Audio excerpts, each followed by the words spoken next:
Here's my log for week 33, details and description below, and here's the general outline. Saturday, October 24th, I am about an hour west of Albany on my way back from Syracuse. Ill-fated journey to Syracuse and the Soundgarden record store for the third and final drop of Record Store Day 2020. I'd gone out last month and gotten some vinyl out there.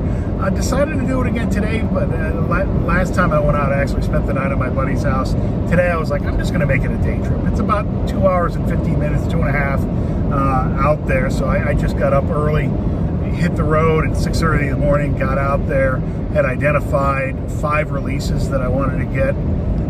They had none of them. And it's not like they even had them and somebody went in and, they had 3 copies and I think I was number 34, which is a fairly low number. So they were like, no, we never even got these. And what they did have there, I just wasn't interested in anything. So essentially drove 2.5 hours, went in, probably spent 3 minutes looking around at what they had. I didn't want any of the Record Store Day, and I'm like, releases that they did have. It was a lot of just a lot of stuff from the dead, a lot of metal stuff, and just shit I really wasn't all that interested in. And I was tempted to buy something, but I'm like, I'm not gonna make it worse and spend money on something I don't want. It's bad enough I'm spending 5 hours on I-90. But it is what it is, and on a positive note, the silver lining is I got to see my buddy TJ and his wife and his 2 girls. Spent a half an hour at his house, so and I don't know that I'd be doing that much anyway.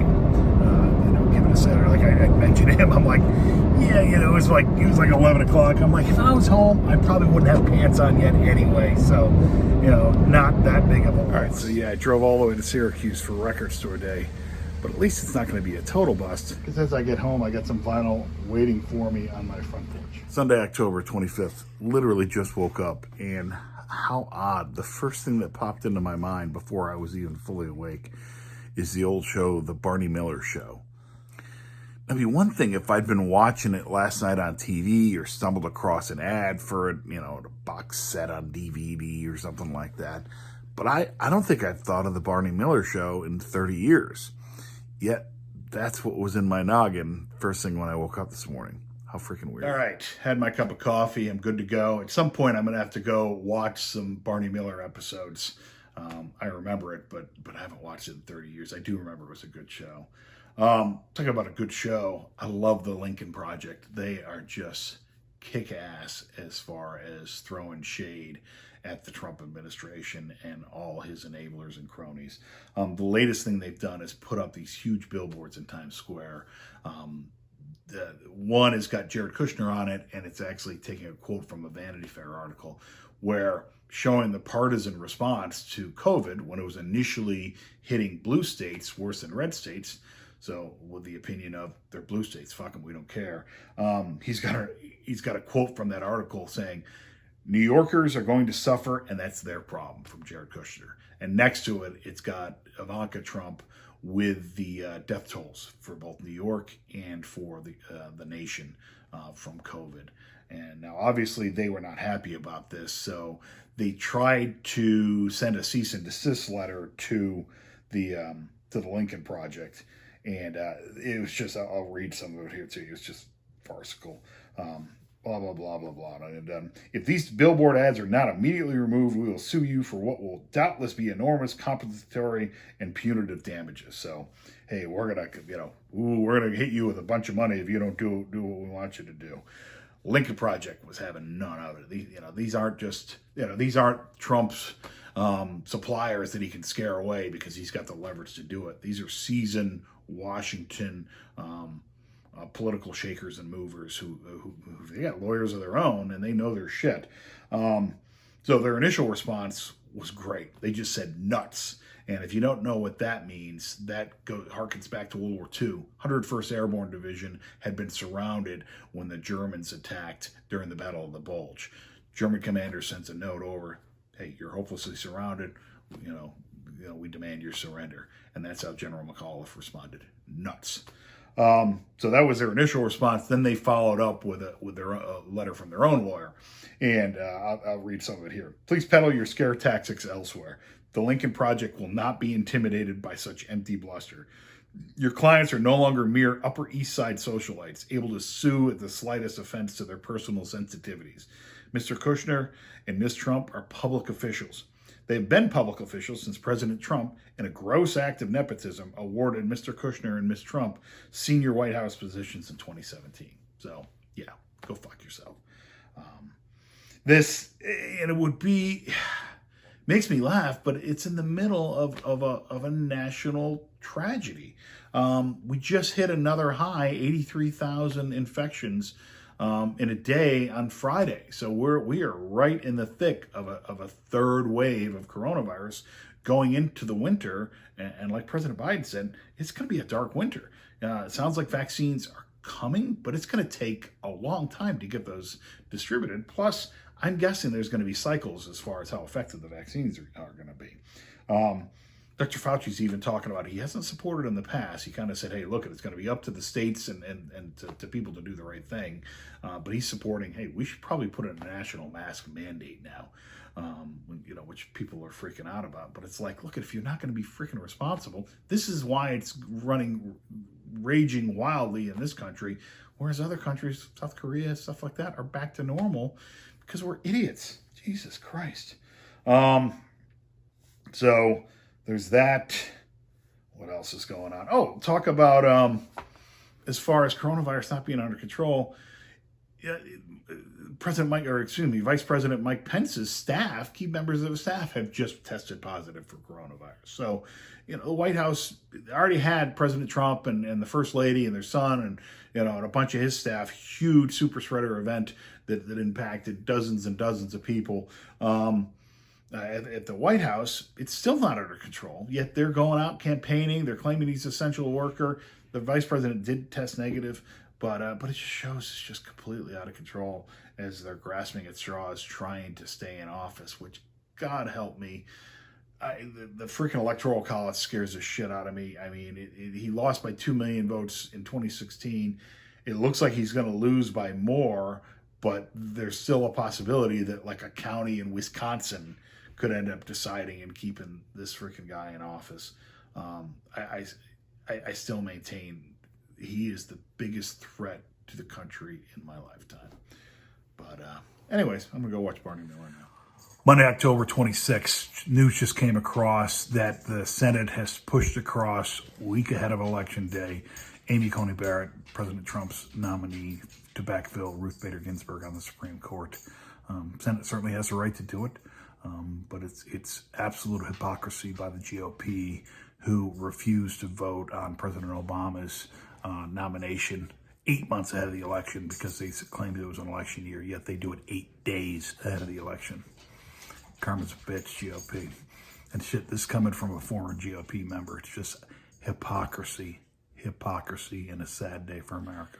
Tuesday, October 27th. What happened today? I had the furnace service today, and then all of a sudden the condensation pump that I just replaced like 3 months ago was running nonstop. So I called him back. The guy's supposed to come back tonight, I hope. I haven't heard anything.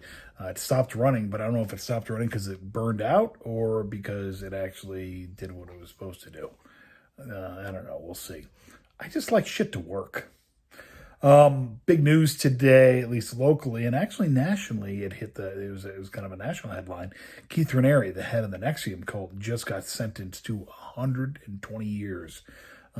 Still nuts how all that shit happened right in my backyard. Dude lived 2 miles from me, right across the street from a buddy. People knew the shit was weird, but had no idea how weird. And week till Election Day. So Wednesday, October 28th, couple things. Dodgers won the World Series last night. Kudos to them. And honestly, I'm still annoyed the Yankees didn't win. But kudos to baseball actually having managed to get the season in. Shortened season, weird season, no fans. Although they did have some fans at the World Series. But at least they got the season in. So I'm glad they did, as much as it drove me nuts. Secondly, Foo Fighters just released a freaking video all about coffee addiction that is goddamn hilarious. Just absolutely freaking cracked me up, and perfect little bit of comic relief in the week leading up to Election Day, when everybody's stressed out, COVID, etc. So it was hilarious. I'll put a link up here for you to watch. I won't put it in the video itself. Thursday, October 29th, 4 days until Election Day. Election Day is coming up on Tuesday. Both candidates are out there trying to drum up the last bit of support they can get. A lot of people have already voted. Massive numbers have voted already, gone to early polling, voted by mail like I did. So we'll see what ends up happening. Watch Heather Cox Richardson, who I've talked to before, a professor at Boston University. She's phenomenal. She does a weekly podcast and a weekly live stream, and then she does a daily dump on Facebook, and she's great. But she pointed out, as much rhetoric as there is and concern about, is the presidency going to be decided on Election Day? She pointed out that, normally, while the media may make a call on a projection who's going to win the presidency, and there may be one candidate or the other may concede, the actual validation of the election results handled at the state level aren't validated until days, sometimes weeks later, and that's normal. They're going to go through and make sure every vote is counted. That's the intention. So that's as much me kind of calming myself down, and if you're thinking about it as well, just let it play out. We may or may not know who is going to be the next president on Election Day, especially in a year when you have so many mail-in votes, so many early polls. Now, a lot of those things are being counted already, but it's going to take some time. Yes, there's fear on both sides that the election is going to get stolen. And there's fears that, the GOP has stacked the Supreme Court to try and overturn an election and invalidate stuff, which are valid concerns, but for the most part, you just got to let it play out. So, I'm just kind of talking to myself and realizing that, hey, I am not, I'm probably not going to know on Tuesday. This isn't going to be resolved then, and that's okay. Cold, really fall day, rainy. Supposed to get snow possibly tonight, maybe tomorrow, which, again, isn't outside the norm for this time of year. But shit, I'm not ready for snow. I don't mind fall, but snow can hold off a little bit longer, in particular because I don't have my freaking snowblower back. But I doubt it'll be that much. I probably just jinxed myself, and now it's going to be 8 inches of snow. But even if it is, I don't have to go anywhere. That's the beautiful, I guess the silver lining of this working from home in this pandemic is, ultimately, we can kind of hunker down because that's what we're doing already. Hope you're all safe and well. And by the way, 155 days till opening day next year. Here's the part where I talk about music.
What did Craig get from Amazon?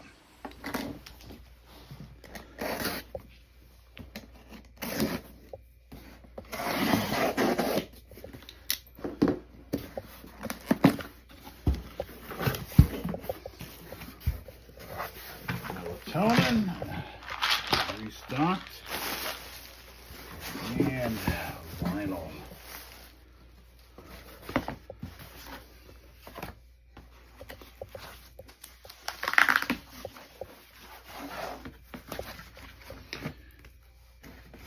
Joe Strummer and the Mescaleros. Great album. Monday delivery here. Let's see if I can get this thing open easily enough.